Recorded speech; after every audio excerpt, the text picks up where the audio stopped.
Warren on 11 Mile and Hoover Roads. Tonight, the little girl and her mother are talking to us in hopes that if there are other victims out there, that they'll come forward. Tonight's 7 Action News reporter Ruta Ulsanaida with what led up to the assault.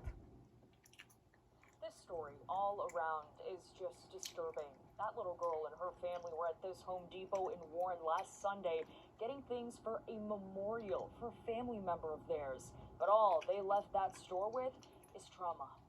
For you to try to take the innocence of my child, let alone anybody else's child, I hope you rot in prison and never see the light of day. It has been a tough few days, tough few weeks for Janet Kelly and her 11-year-old daughter. Back on April 5th, Janet's brother John passed away after complications from a stroke.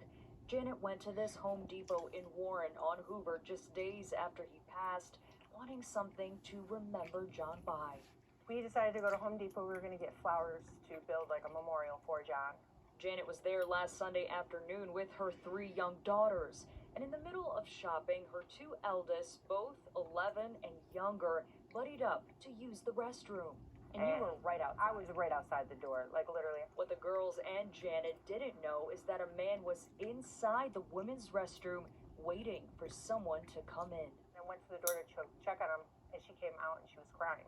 And I didn't understand what had happened. And she said that there was a man inside one of the stalls, the handicapped stall, and he had came out and he had touched her inappropriately on her behind.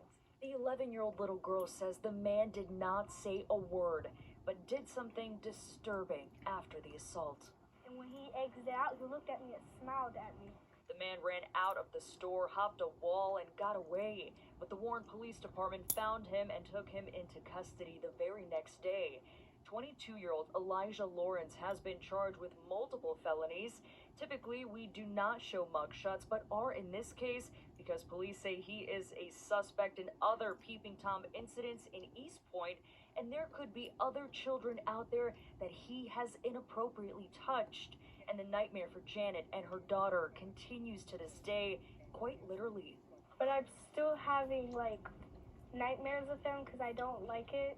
But they are speaking out so others have the courage to speak up if this man has assaulted them. Your voice needs to be heard. Now, as for that suspect, he was arraigned Wednesday, facing a $250,000 bond. He'll be back in court next month. In Warren, I'm Ruta Ulsanaida, 7 Action News.